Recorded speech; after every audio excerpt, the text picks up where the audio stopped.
Hey friends, Jeff Marshall here with another exciting guitar lesson YouTube thing.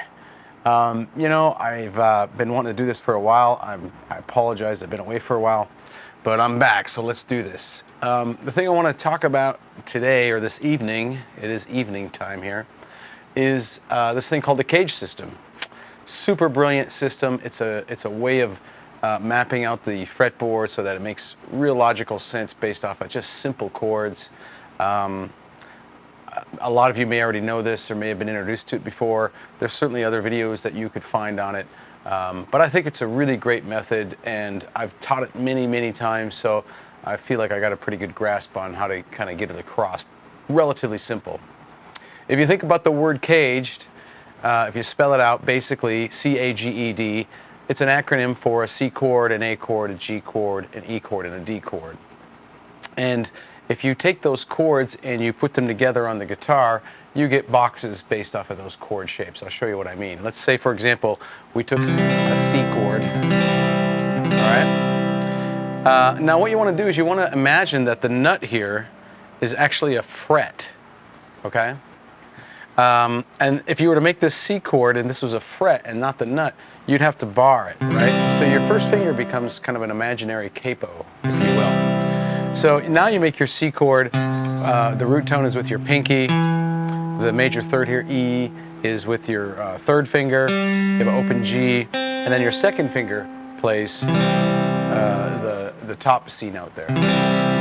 So it's the same chord, I'm just reconfiguring my hand so that I have my first finger available, right? The root tone is where my pinky is, so if I want to change this chord to, say, a D chord, all I need to do is just slide it up until I find a D note, where my pinky is, which is on the 5th fret of the A string.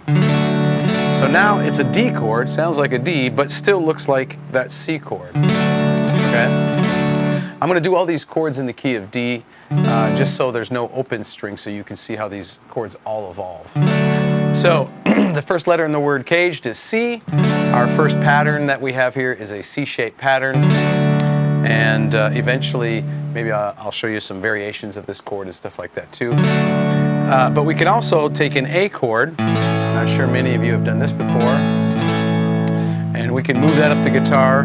If we pretend that the nut here is a fret, we'd have to make that A chord by barring behind that fret, if it was a fret indeed. And the root tone would be this open A string here. So if we want to make this a D chord, what we'd have to do is just slide it up to the 5th fret and replicate that same shape.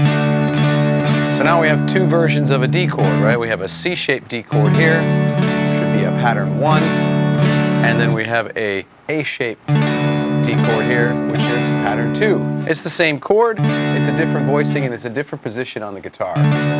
This is super cool. All right, the third letter in the word caged is G. If we take an open G chord, now this one might take some practice. It's a bit strenuous, but I'll show you how you can kind of dumb it down a little bit, make it a little bit easier, but I'll show you the full version first.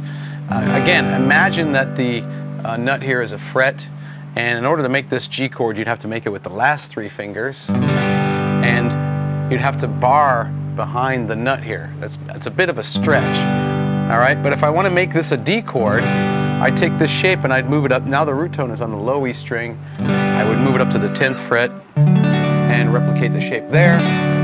So it looks just like my open G chord here, but now it sounds like a D, and lo and behold, I'm in another position on the guitar. So I have 3 ways of making a D. I have a C shape, an A shape, and a G shape. So you can probably guess what the next shape is. The next shape is the E shape. We're just spelling the word caged, right? So if we take an open E chord, do the same trick, we turn the nut here into a fret, so it looks like a bar chord. The root of this chord is the low E string. We move that up to the 10th fret where there's a D note, and we have yet another D chord. All right? And in another position, I might add, right? So let's review. We've got a D chord here in the form of a C, a D chord here in the form of an A, a D chord in the form of a G, and a D chord in the form of an E. And last but not least, we have a D chord in the form of a D. Okay, I really want to make sure that you can see this particular chord not be an open shape, so I'm going to move it up. I'm going to do the same trick. I'm going to move it up an octave so it's up here on the 12th fret. There's a D note there. When you play an open D chord, the open D string is the root. So you look for a D note here on the 12th fret and just replicate that shape. And if you were to keep going, it would just start all over again. You'd have another C-shaped chord, maybe with better intonation, I hope, and another A-shaped chord. It would just be the same thing up an octave as you were below. So that's basically the basic outline of the cage system. It's just based off of a C chord shape. This is a great tool for communicating too, by the way. I always refer to the patterns as numbers too. So when if I say pattern number 1, you know it's coming from the C shape. If I say pattern number 2, you know it's coming from the A shape. Pattern 3 is coming from the G shape. Pattern 4 is the E shape, and pattern 5 would be the D shape. Okay, now some of these are difficult to play, so I'll try to show you how I abbreviate some of these. The C one is not that bad. Might be at first if you're not used to it, but you should get used to it because it's actually pretty easy. All right, of course this one's easy. You probably already know this one. If you play rock, you're probably playing some power chords and stuff like that. The G-shaped one, now this is a tricky one because it's a bit of a stretch. So you kind of have to choose your battles. A lot of times I just play the top part of this chord, like that, just the top 4 strings. And then sometimes I'll just play the bottom notes of it and kind of ignore the top strings just to make it a little bit easier on my hands. I will never go for this whole shape on a gig or anything like that. It's just too difficult. And I don't like difficult. I like easy and fun. All right? So I'll probably just start with the top part of that. That's kind of where the magic is anyway. That's where you can really hear everything. Of course, the obligatory E-shaped bar chord. I'm sure you're familiar with this. And then the D chord can be a little crunchy too, especially up in this position here. This is a tough one to get to too. So sometimes I'll abbreviate it just by kind of playing the little triangle shape that we all know. Or maybe I'll just play these 3 notes. Something like that. You could take the top note here, which is the major 3rd F sharp, and you could put it in the bass too, get you an inversion. That's pretty sweet.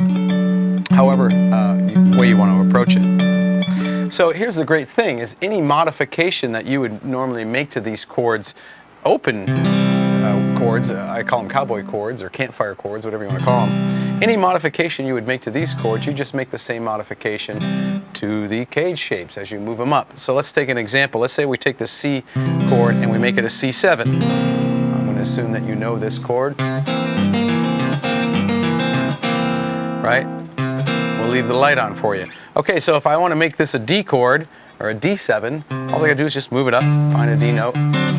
It's still a pattern 1, but now it's a D7 rather than just a D major triad chord. Now it's D dominant 7. Same thing I could do with the A chord by taking open A dominant 7 and I move that up to here. Now it becomes a D dominant 7, playing the exact same shape. All right? We'll call that a pattern 2 dominant 7th chord. So we have a pattern 1 from the C shape, and we have a pattern 2 from the A shape.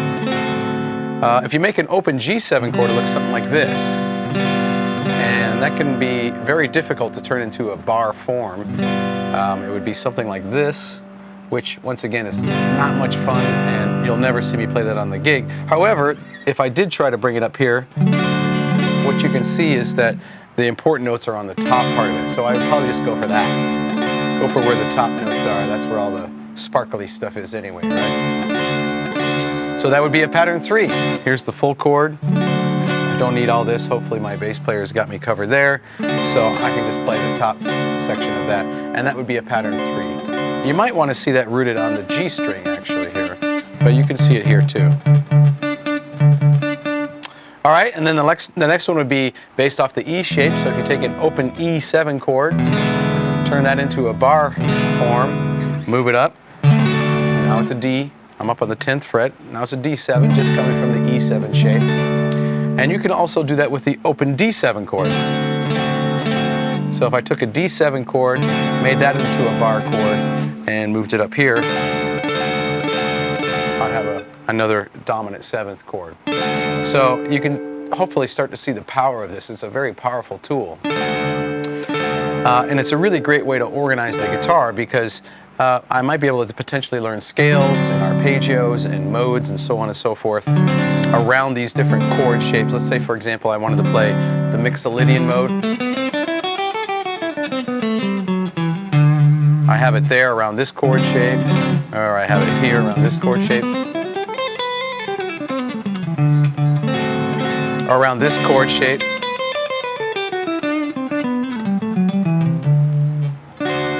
I have it around this chord shape.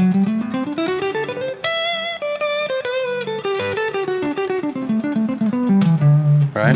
And of course around this chord shape, so on and so forth. If I change these chords again, let's say for example, I change them to major 7th chords. If you play an open C major 7th chord, you can just bar that and move it up. Now it becomes a D major 7th chord. Maybe I want to play a major scale around there. Oops. Or here.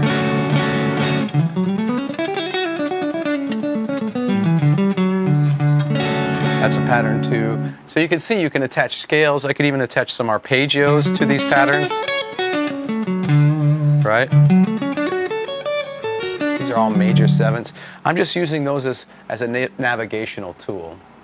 So that's kind of the cage system in a nutshell. Just think of it as your first finger becomes the movable capo and you can move them around. I guarantee you this much, I'm just scratching the surface of the power of this particular program. Of course, there's other patterns out there, other systems out there. There's 3-note per string systems and there's repeating pattern systems and stuff like that. I like those too. I use those too myself. The good news is we don't have to be stuck with any one system. We can combine things together. But this particular system is really great, especially for playing through chord changes, because you can see the information of the notes that you're choosing in your lines and stuff like that, and you can see them around chord shapes, so you could really make really good melodic choices against the chords that you're playing over, improvising and such. Really great for difficult chord change soloing and stuff like that, or even just simple chord shape soloing where you want to just play very melodically and through the chord changes. I'm doing a whole video series on this where I'm going to go really deep into it, and I'm going to show basically how you can maximize this system, and I'm also written out some stuff, some modal shapes and some chord shapes and stuff like that all in this system. So if you click the link below down here, it should take you to my website, or I'll also include my email. You can just email me personally for a small fee. It's going to take some time to put this stuff together. Trust me, it's going to be a lot less than you would pay for even 1 hour private lesson with me. So, and it's going to be jam-packed with information, so it's well worth it. Also, there'll be some PDFs. So hit me up with an email. I'll show you how you can get that done. And give it a try. The cage systems, patterns 1, 2, 3, 4, and 5, C, A, G, E, and D. One more time. Here's a D chord in the form of a C. Here's a D chord in the form of an A. Here's a D chord in the form of a G. And here's one in the form of an E. And a form of a D. And it just starts all over again. It's a brilliant system. All right. Thanks for stopping by.